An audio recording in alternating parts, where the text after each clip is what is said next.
My name is Bran. I trained and worked as a photographer for many years. I then joined the Army Special Forces Reserves. And then after Afghanistan, I started working with AK-47s, creating sculptures from them. Me taking my cameras was purely to record what was going out on the ground. And then when I was out there, I started noticing this character, which was dubbed the Chai Boy. And he was a very feminine character within the Afghan National Police.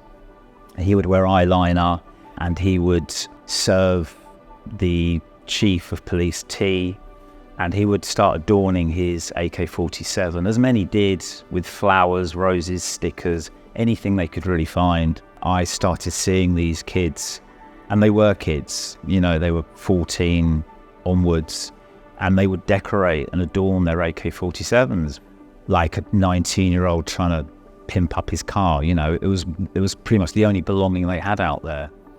And so as a photographer, I was drawn towards that.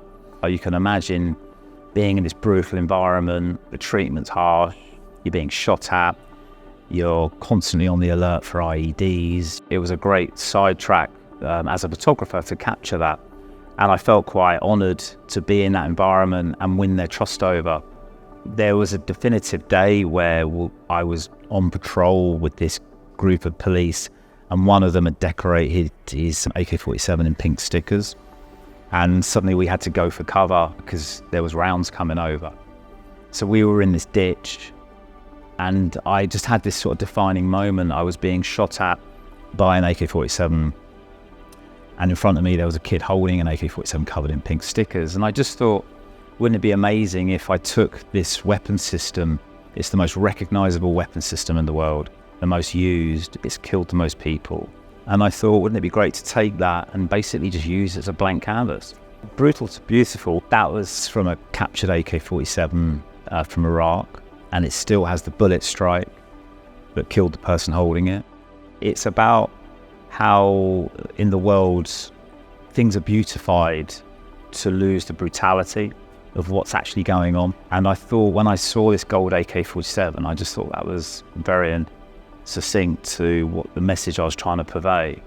And so that's why in all the bullets, they're gemstones. So they've got real diamonds, real emeralds, real sapphires, real gold, platinum, silver. All the butterflies come with their wings closed, and then I rehydrate and then pin them. So all the wings are pinned at different intervals.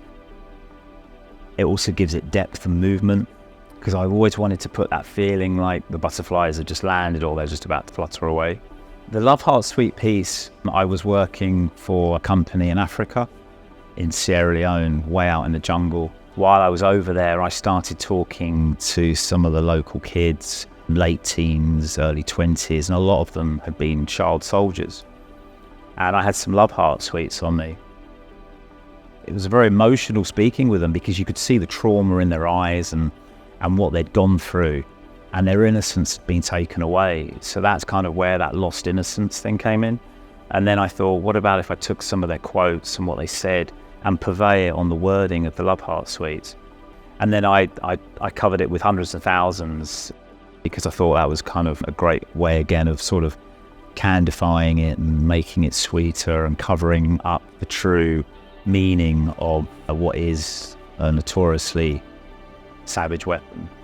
I think the process teaches me a lot about human history. So I think for me personally, each artwork I ever make, it kind of, my outlook on the world changes.